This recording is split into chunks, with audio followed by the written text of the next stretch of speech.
Welcome to Sacrilegious Discourse. I'm husband. And I'm wife. Together, we're reading the Bible for the very first time. We grew up without religion and wanted to know what all the fuss was about. Well, what have we learned so far? That God is a dick, and apparently some people believe in talking donkeys? We're not trying to pass ourselves off as experts. Nope, we're just reading the Bible for the first time and giving our first take reaction. If you'd like to join us in this venture, you might consider starting at episode 1. Otherwise, jump in wherever you like. All right, let's go read the Bible. Yeah, let's get to it.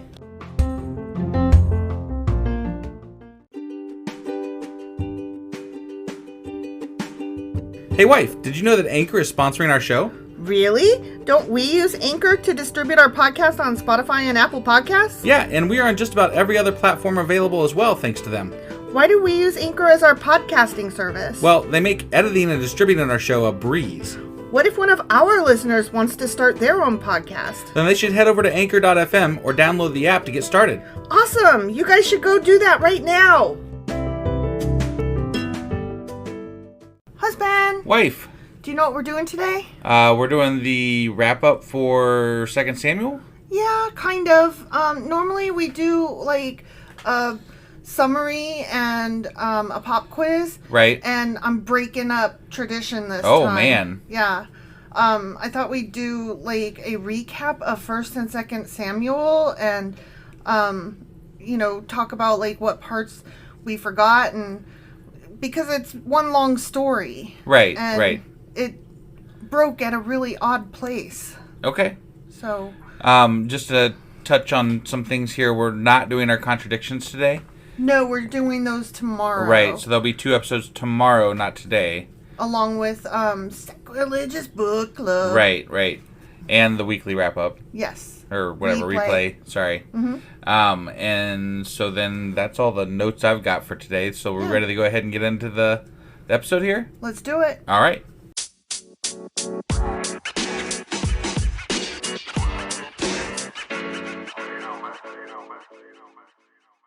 Okay, so I know we did an intro to 1 Samuel, and then we did another intro to 2 Samuel. Yeah. And we got into some of the history of the books, but those were both forever ago. Right. So, just as a reminder, according to Jewish tradition, the book of Samuel, which is 1 Samuel and 2 Samuel. Right. It was broken into 2, but was originally one big long piece.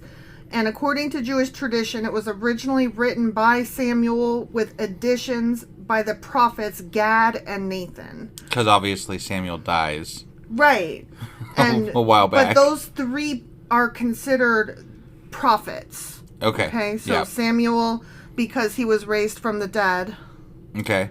And then Gad and Nathan. So right. It's a big deal. Okay. And First Chronicles is which sorry, I was going through Sam King Khan, that's how I remember this.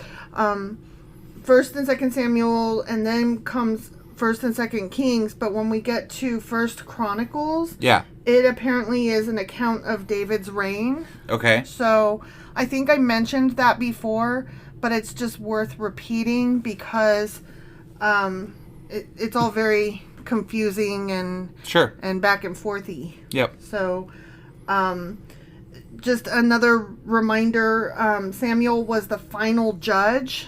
Right. Which, from the time period of the judges. From judges, right. Yeah. Right. Before the Age of Kings begins. And that's what this period is called, the Age of Kings. Okay. So in Samuel's old age, he appoints his sons as judges.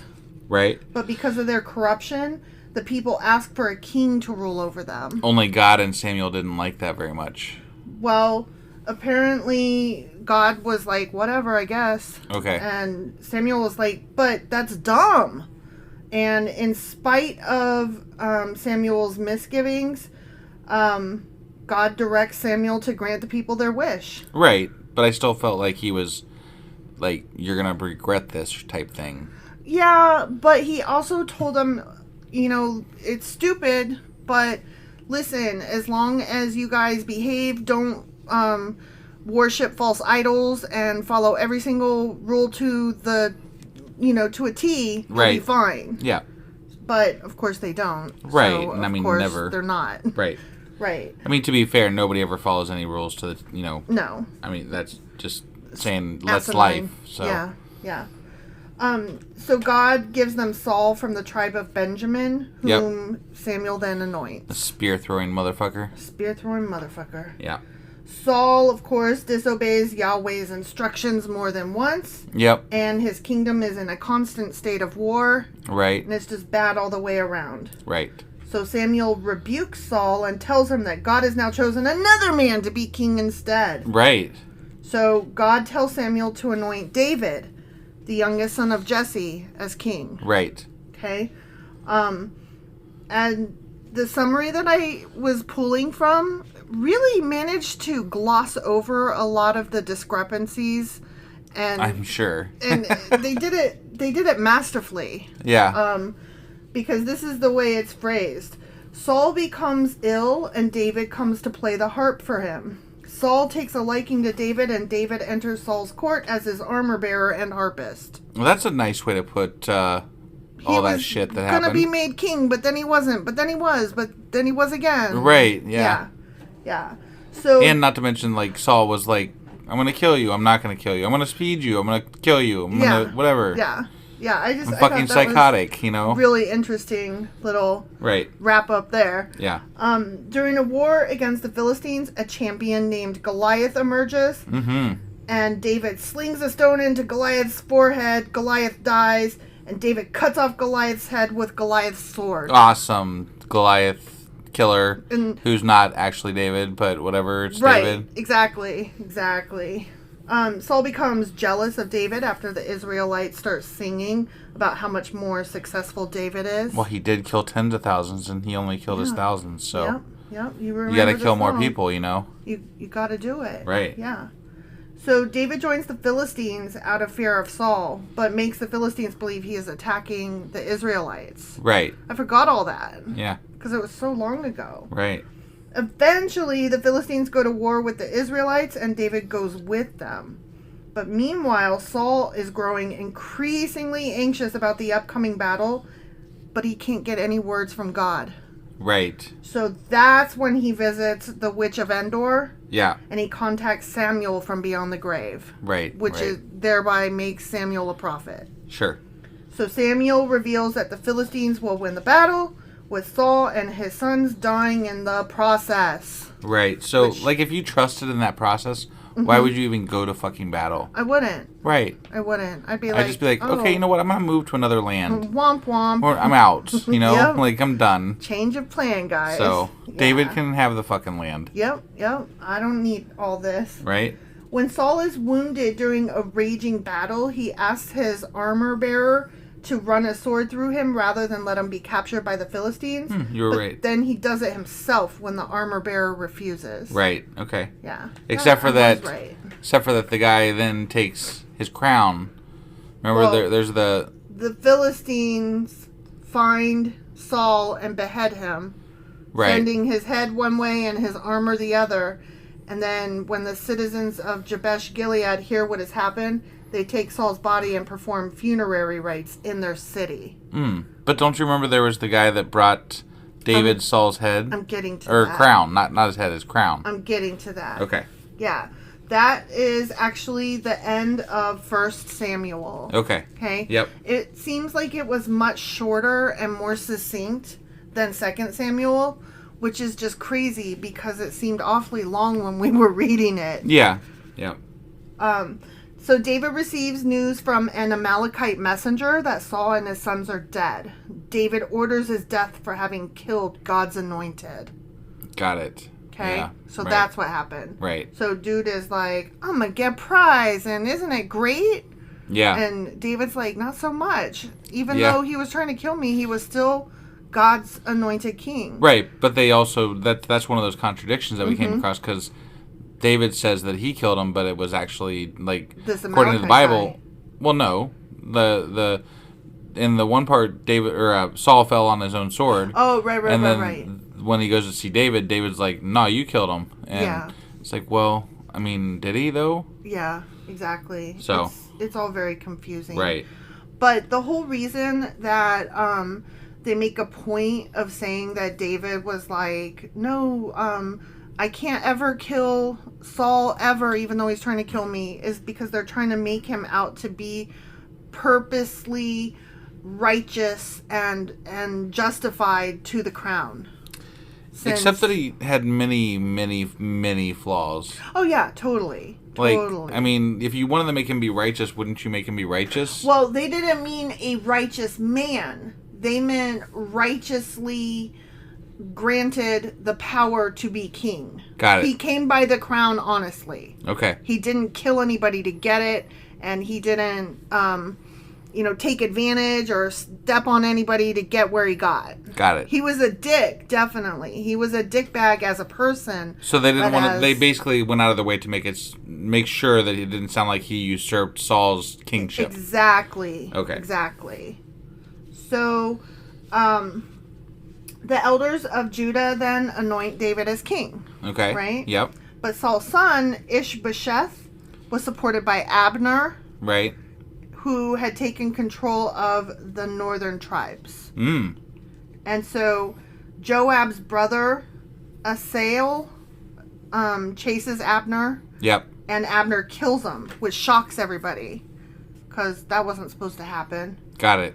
So Ishbosheth then accuses Abner of sleeping with Saul's concubine Rizpah. Oh, okay. Yeah. So Abner offers to join David because he's like, I did not, fuck you. Fine, I'll just take my toys and go play at the other house. But then Joab was like, nah, man. Right. You're not doing this shit. But David accepts this offer. Yeah, right, totally right. Come to me as long as he brings Michal with him because he had fallen in love with and married Saul's daughter Michal. Right.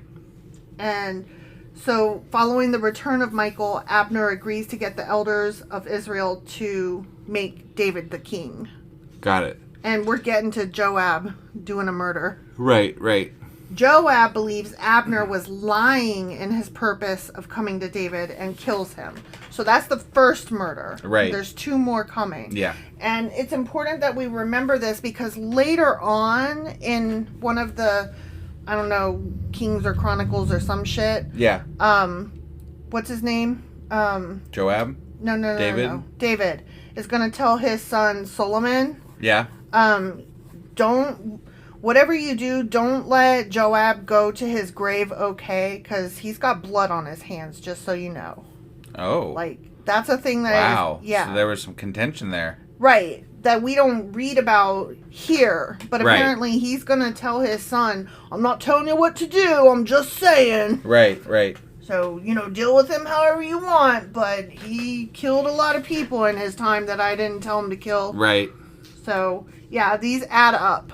So I'm glad that we made note of that last time so that I could pay attention to them as we're going through this. Sure. So, so they then buried, okay, wait, sorry, I lost my place here. Okay, so Joab killed, Abner. Yeah. In revenge for Asahel. Got it. Okay? Yep. And then Ishbosheth is murdered by 2 of David's captains, and they bring his head to David. Yeah. Hoping for a reward. Right. But David is like, fuck you, I didn't tell you to do that. And so he kills them for having killed an innocent man. Because I think they killed him in his bed. Right. Or some shit like that. Yeah. And so Ishbosheth's head is then buried in Abner's tomb. Got it. I think these would make a really great movie, if I'm being honest. Yeah? Yeah. Like, this is interesting. And it's hard for me to keep all the people straight because there's too many names. I don't really want these to be made into a movie, though, because, they'd say it would be taken, they would be a religious movie. Yeah, not a historical movie. Yeah, I don't want that. I want, a really cool drama that I can follow and, understand the character's motives, like some kind of a HBO or Netflix thing. Right. But not with, a Christian spin to try to, convince me, oh, God, and the magic and blah blah blah. Like, I don't want that part. It would be really cool if we were like past Christianity. Yeah. Like, you know how we are with like, you know, Zeus and the whole. Exactly. You know, like we can look back and be like, yeah, let's have some fun stories with those things, right? Exactly. Like we can make movies about the Greek gods and it's fine. Yeah. And you don't feel like there's some agenda hidden there. Right. I don't need no Christian agenda in my dramas. Right. So the only other surviving member of Ishbosheth's family is, do you remember? Is this Mephibosheth? Whatever his name is? Mephibosheth. Mephibosheth. Jonathan's disabled son. Right.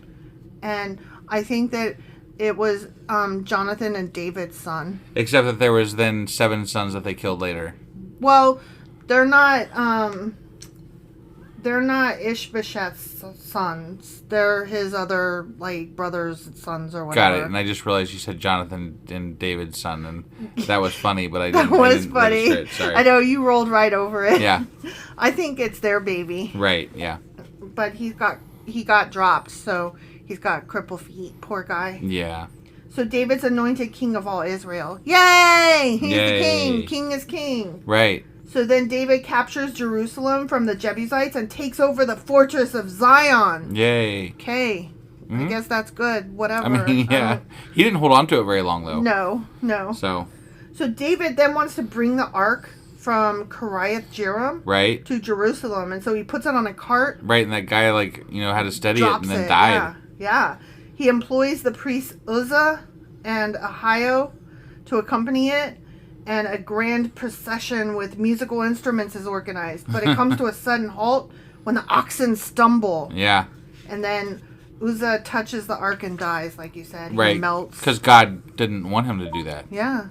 I think you said that he, like, punched God in the balls accidentally. Yeah. Well, on that episode I did, yeah. Yeah. That would be funny. That would be funny. So David is afraid to take it any further. Yeah. And so he stores it with Obed-Edom. Right.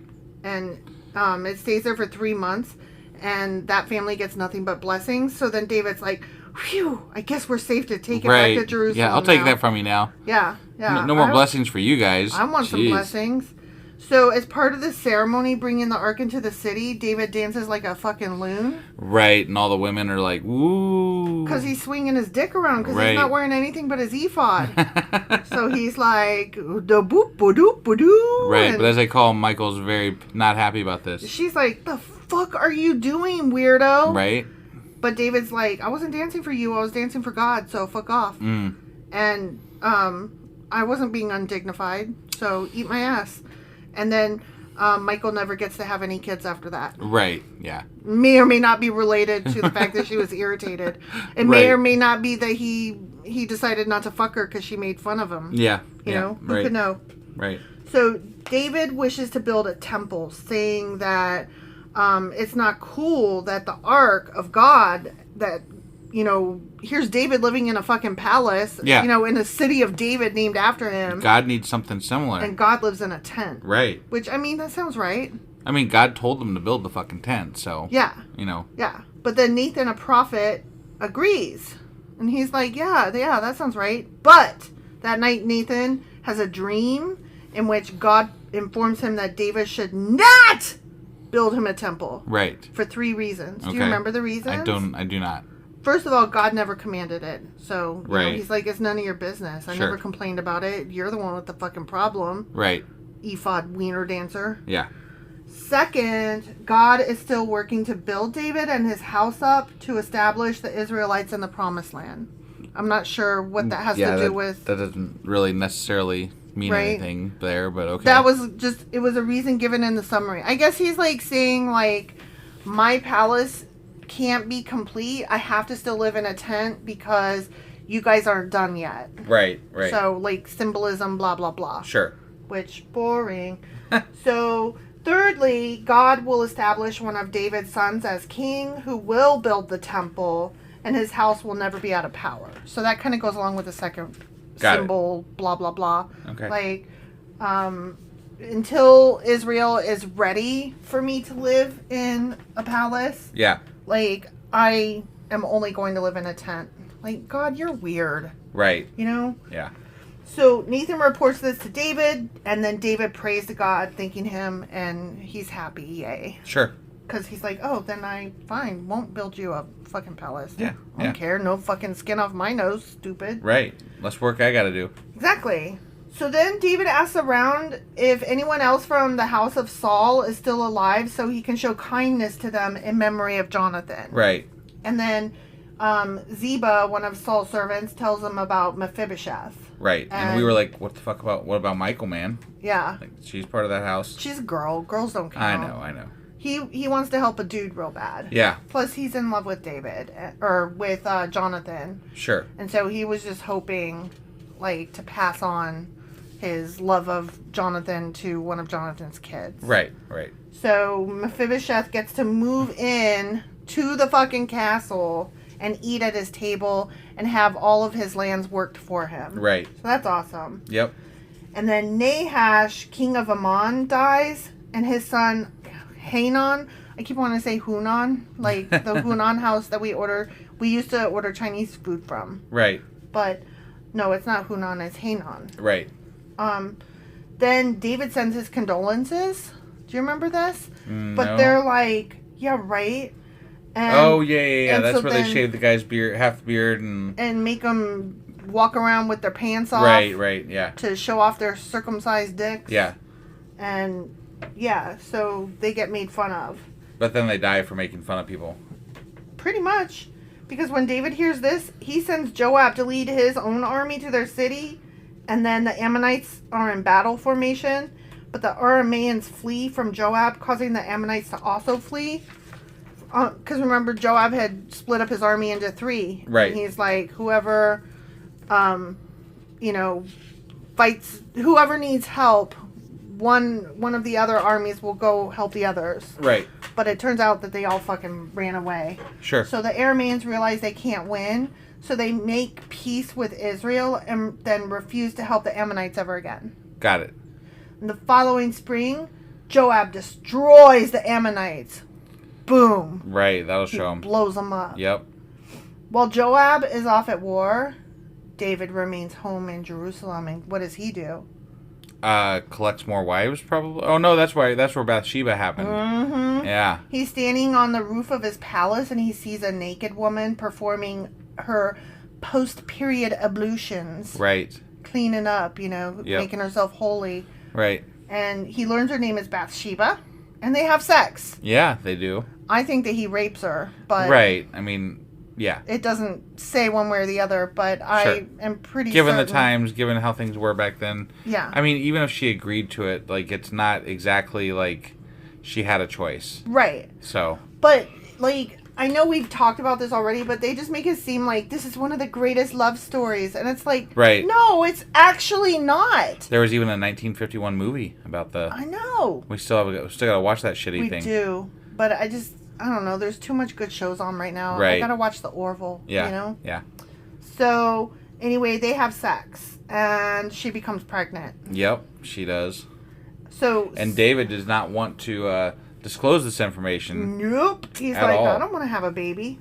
So, he recalls Bathsheba's husband, Uriah. Right. And he's like, hey... don't you want to go home and see your wife? Time for you to go have sex to make her pregnant. And he's like, nah, man, I got to get back to my friends out there to help them. Yeah, so he sleeps in the doorway to the palace because he's like, you might need me because we're at all these wars all the time. Right. So then, in spite of inviting him to all these feasts and stuff, trying to get him drunk and... Multiple times. Uriah is just, he's a good man and a good husband because he's like, nope. Yep. He can't go home. I'm busy. I'm at war. Right. I'm working. Wouldn't be right. Yep. So then David deliberately sends Uriah on a suicide mission. Yeah. And David loses some of his best warriors in that mission. Yeah, that was really dumb. Yeah, but he got him killed. Yay! Right. Yay. So after Bathsheba has finished mourning Uriah, David marries her. And then she gives birth. Because, that's how that works. It's disgusting. Right. Then Nathan, the prophet. Yep. He comes to David and tells him a parable. Do you remember the parable? Somewhat. I remember that there was one. I don't remember exactly what it was about, but... In a town, there are a rich man and a poor man. The rich man has much livestock, but the poor man only has one lamb, whom he loves like a child. One day the rich man has a guest, and instead of slaughtering one of his own livestock, demands the poor man's lamb. David insists the rich man must be put to death, but Nathan tells him he is the man. Right. My guy, can you not do analogy? He can't. This was pre-analogy years. Yeah, yeah. Like they didn't. Apparently that was exclusive to prophets, you know. Yeah. They were the only ones that could do that kind of stuff. Yep. It was a special skill. Because they do it again later when Right. the old woman, the wise woman, comes and talks to him, and she's like, "The fuck, my guy." Right. So, he's saying you've committed a sin to get something that you already have plenty of, wives. Right. And he prophesies that his family will be gripped by violence, and someone will have affairs with his wives publicly. But then that one comes true. Yeah. And his family is gripped by violence. Yeah, but they were before this too, so. Right, but I don't know that that's exactly whatever. Well, I mean, yeah, it happens. His son, his own son, goes to war against him. Right. That's not true. Standard. That's true.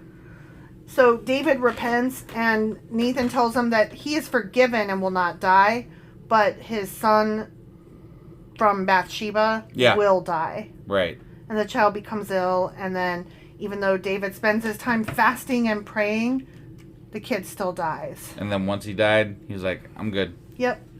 And they're like, the fuck? And he's like, fasting ain't gonna bring him back. He dead. Right. So, they mourn him. And then they have a second kid named Solomon. And that's the one that we're going to learn about in the coming books. Sure. He's also sometimes called Jedediah, okay. FYI. So All that's important news to know. Right. So this is where we start talking about some of David's other gross kids. Amon, David's son by Ahinoam, fell in love with his half-sister Tamar. Right. David's daughter by Maacah. Yeah. So, Amnon's advisor suggests he pretend to be ill. Right. To get Tamar to come in and make bread for him so he can eat out of her hand. And then she comes in and he says, come into my bedroom, and then he rapes her. And then after he does that, he forces her to leave and is like, he wouldn't even have anything to do with her. Right. So he just basically ruined her. Yep. He's disgusting. So she rips her gown, which had symbolized that she was a virgin, and puts ashes on her hands and walks around wailing. Yep. Which, mental health is a thing. Right. So, Tamar's brother, sorry, I just, stuttered just then. But Tamar's brother, Absalom, and David both learn about this, and they become angry. Right. One does something about it, though. Eventually, but yeah. I mean, he bided his time, but yeah. Yeah. So 2 years later, Absalom is shearing sheep, and he invites David and all his sons to come, but David refuses to come. Right. But he does bless him and send Amnon and the rest of his sons to him. Right. Here's the rapist and all my other kids. Gross. Yep. So Absalom holds a feast and gets Amnon drunk. He then instructs his servants to kill Amnon in revenge for his rape of Tamar. I think that there should be a story about Tamar. Because... Yeah. She just kind of fades away after this. There's not really any follow-up as to what happened or anything. Justice for Tamar, you know? Right. David's other sons are disgusted by this murder, even though it was justified, and so they return to Jerusalem. And then David hears a rumor that Absalom had killed all of David's sons. Right. But Jonadab assures him it was only Amnon. It's just the rapist. Yeah. Not the other guys. Yeah. Meanwhile, Absalom goes to live with his grandfather for 3 fucking years. Because his dad is a piece of shit. Right. So, David finishes mourning for Amnon, and then he considers visiting Absalom. He considers that. I don't even remember him considering visiting. I remember... He thought about it. He Joab asking to come back. He misses him. Right. Joab knows he misses him. Okay, there was... Yeah, that did... Okay. So, Joab wants to help David. Yep. And he tells a wise woman to travel. Here's where we get to the second parable. Yeah. Pretending to be in mourning and speak to the king. The woman tells a story about her 2 sons, one of whom was killed, and the other whose death is now being called for, blah, blah, blah. I don't know, whatever. Right. And so David agrees to issue a decree ensuring that her son is not killed. But then the woman turns this back on David and asks, why then are you not forgiving your own son? Right, David. Come on, man. Analogy, my guy. Yeah. And so then she admits that Joab put her up to this, and David agrees to allow Absalom back into Jerusalem. But he's not going to let him visit him. But he insists he does not come to the palace. Right. You remember so much of this. Like, I did not remember this until I was going back through it. You're good.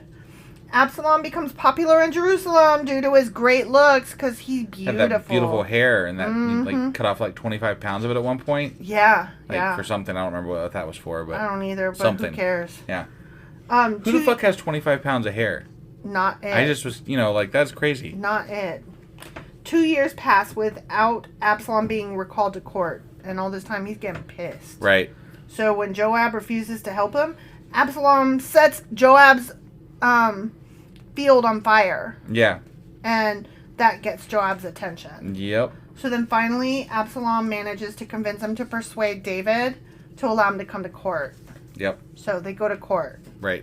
Absalom then begins campaigning because he's like, oh, it's too bad there's nobody good to listen to you, huh? Yeah. No, he's setting up for war here. Yeah, he's like really... Or he's setting up to take over his job. He's attacking morale. Right. Is what he's doing. He's campaigning to become a judge by waiting outside the city gate, and he listens to the concerns of the people and pretends that there's nobody to hear him, and he's like, too bad. Right. He also embraces anybody who bows to him, but he's like, no, don't bow to me, I'm nothing. And so he's playing like... the people's card. The people card, yeah. Like the populist. Right. So 4 years pass, and Absalom hatches a plan to get the tribes of Israel to proclaim him king. Mm-hmm. David is told of the increasing support for Absalom, and he decides to flee to Jerusalem. And he takes with him all his wives, except for 10 concubines. Right. That he leaves behind. Yep. And which then was stupid. They'll get done. raped on a roof. So, and here we go. Ahithophel suggests Absalom sleeps with David's concubines. Yeah. Just to be a dick. Right. And Absalom pitches a tent. Yeah, he does. On the palace roof. And he does it in view of all the Israelites. Because he nasty. Right. David, and that thereby, fulfills Nathan's prophecy. Yeah. David intends to come into battle with his men. But his generals are like, no. So he stays at the city and instructs his generals to be gentle with Absalom. But that is not what happened. Not at all. Though they could have spared him. They could have. Except for Joab. Joab was like, nah, not happening. Yeah. So the battle is a victory for David. And as Absalom meets David's men, he passes under a tree. And his long hair gets caught in the tree. That fucking hair. And he is hanged. Joab gets word of this, finds him, and plunges 3 javelins into his fucking heart. Yep. Killing him. So that's death number 2. Right. And Joab declares the battle over and buries Absalom. Yep. When David learns the news of his victories and of his son's death, he begins to mourn, wishing he had died instead of Absalom. This prompts his men to start mourning as well. And then Joab's like, the fuck, this is not cool. Right. So he points out that the battle has saved not only David's life, but the lives of the rest of his wives and concubines. Yep. And he's like, this is humiliating. Stop crying over people that are fighting you and start worrying about people that are fighting for you. Yeah, exactly. So David agrees and he comes out and he encourages his guys. Yep. So given the sudden change in situation, the elders of Israel begin to argue about what to do next. They don't know. Yeah. Because what are you going to do? We're not used to not fighting. Yeah. So David convinces the elders of Judah to escort him back to Jerusalem. Mm-hmm.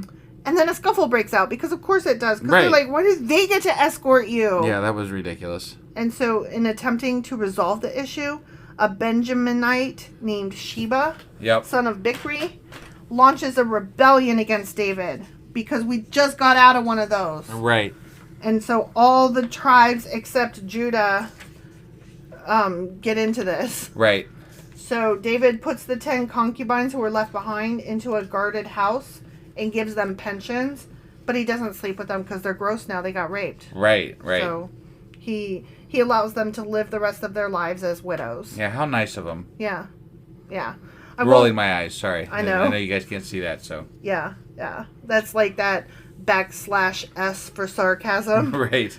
He then begins to sort out a defense against Sheba. He tells Amasa, the general, to amass an army, that he wishes to replace Joab. Yep. Yeah, he tells him to go get an army together. Yeah. To summon the Judahite troops. I guess you could see some of the contention between David and Joab at this point because he's trying to replace him. Yeah. So. Well, that's what I was saying. When we were going over why did Joab just murder this guy out of nowhere? It wasn't out of nowhere. And I had sympathy for Joab. Yeah. You know, it's not cool what's happening. Right, but also there might be some, like, he might be just trying to secure, like, Joab might be just trying to keep his job, too. He is. He definitely is. But he's also trying to protect the king, you know, and the kingdom. Right. And he can't do that if he's not in that position. Right. So, some of it, yes, is selfish, but I think some of it is also for the greater good, you know? Sure. I don't know. People will do some crazy things and they'll justify it to hold on to their shit. Right. So, anyway, David tells Amasa to go get those troops together within 3 days, but he fails. So then David tells Abishai and Joab to start pursuing Sheba, and they effectively put down the rebellion before it has even begun. But Amasa goes to meet Joab, and Joab stabs him in the stomach, killing him. As I recall, they didn't even have to put down a rebellion because the fucking lady was like, hey, hold on a second. We'll toss his fucking head over the tower thing. Yeah, so they begin to lay siege to Sheba's stronghold, but like you said, a wise woman is like, why do you want to destroy the city? That's mean. Right. And Joab's like, we don't want to destroy the city. We just want Sheba. Right. So the wise woman cuts off his head and throws it to him from the city walls. Yep. And that ended the siege, like you said. So 2 Samuel then concludes with 4 chapters that are weird and stupid. Yes, they were. And they lie outside the chronological succession narrative of Saul and David. Yeah. And this is a narrative that will continue in the Book of Kings. Okay. So this is not going to get better. Got it. FYI. And that's why when I read that, I was like, oh, we need to do a summary recap then if we're not done yet with all these fucking people. Right. So chapter 21 is where we start going into weirdo land. And it's the story of the 3-year-long famine that takes place at the start of David's reign. And God explains it's a punishment for Saul's genocide of the Gibeonites. Right. And Israel was supposed to have spared them, but Saul had massacred them. Yeah. And so instead of being like I would be, which is like, that's not my fault, fuck, whatever. Yeah, no, we got the 7 guys together and for the Amalek or whoever it was, and had to send them over to be executed. Yeah, yeah. He asked what he could do to make amends, and they're like, give us 7 dudes, and so he does. He spares Mephibosheth, but he hands over 7 other... Huh? He also handed over Mephibosheth. No, he didn't. There was 2 Mephibosheths. Oh, yeah. Sorry. I'm like, what are you talking about? Yeah. No, but the one that we know. We think. Did they ever clarify that exactly? Yeah, it's Jonathan's son he spared. Okay. The crippled one... That was Jonathan's son. He loved him. He spared him. Okay. But he did hand over the other descendants of Saul's through the other kids. Right. So their bodies were exposed at the start of the barley harvest. Yeah, and there was the people that sat with them for the entire harvest period. And, because she was one of the moms. Right. And so then David agreed to take the bones of Saul, Jonathan, and all those killed by the Gibeonites, so those 7 kids, and bury them in the tomb of Kish at Zelah. And I don't know why that's important. I probably should have looked that up at some point. Right, yeah. But that pleases God, and the famine ends. Because we like murder. Right. So chapter 22 is that fucking song. Yep. And I'm not even... No, it doesn't even need... It was stupid. How's that? It was so fucking stupid. Done. And then chapter 23 is David's last words, in which he expresses gladness at the goodness of his house. Right. And it tells the stories of his mighty warriors and the guys known as the 30. The 3 and then the 30. Yeah. And then chapter 24 tells the story of more calamities on Israel, where God is angry once again at Israel. Right. And instructs David to take a census. And Joab has reservations, but it ultimately relents. And then when the results come in, David's like, what the fuck? Oh no, I did bad and wrong. And he begs God for mercy. Yeah. And this is where Gad the prophet, like, I don't know what happened to Nathan, but now we got Gad. Right. He offers David 3 choices of punishment. Either 3 years of plague, 3 months of pursuit by enemies, or 3 days of plague. Right. So famine, war, plague. And he chooses the plague. Yep. And 70,000 people die. Right. Because that makes perfect fucking sense. In no way whatsoever. Right. And so, after 3 days, the angel of death reaches Jerusalem. And he's on the threshing floor of a man named Araunah, the Jebusite. Yep. And God tells him to stop. And David's horrified, arguing that it should be him and his family that are punished. Right. And so he buys the land, builds an altar, and stops the plague. And I mean, it hypothetically would have stopped anyway, but whatever. Right, exactly. Well, I mean, it was only supposed to be 3 days. Right. So yeah, that's another case of why do I have to do a thing that you already set the rules? You already said it would only be 3 days. Right. So... Yep. And that was just like a really weird, odd place to end because there is more coming. Sure. About this guy. Yeah. So I don't really understand, like, why it starts in a new book. I don't know exactly myself. I guess we'll find out. I guess. I don't like the way that these are broken up. Yeah. And I feel like if we had done a pop quiz, we would have failed. I thought I did pretty good. You would have done great. I would have failed because I didn't remember which parts were in 1 Samuel and which parts were in 2 Samuel. Yeah. I barely remembered some of the stories. Right. So I am glad we did a recap. Okay. Well, that's our recap for 2 Samuel and 1 Samuel. Yeah. And tomorrow we'll be coming back with 2 more episodes. One's going to be the... You're always wrong. The contradictions. You're always wrong. And the other one will be the... Sacrilegious Book Club. That one. All right. We'll see you guys tomorrow. Bye. Bye.